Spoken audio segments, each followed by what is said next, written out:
কক্সবাজারের টেকনাফে কোস্টগার্ডের অভিযানে বিপুল পরিমাণ ইয়াবা ও দেশীয় আগ্নেয়াস্ত্রসহ একজন কুখ্যাত সন্ত্রাসী আটক। শুক্রবার 12 ডিসেম্বর 2025 তারিখ রাতে কোস্টগার্ড মিডিয়া কর্মকর্তা লেফটেন্যান্ট কমান্ডার সিয়াম উল হকে তথ্য জানান।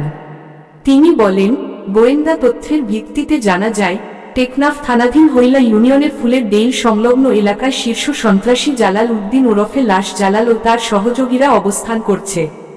প্রাপ্ত তথ্যের ভিত্তিতে গত 11 ডিসেম্বর 2025 তারিখ বৃহস্পতিবার রাত 11টায় কোস্ট গার্ড স্টেশন টেকনাফ কর্তৃক একটি বিশেষ অভিযান পরিচালনা করা হয়।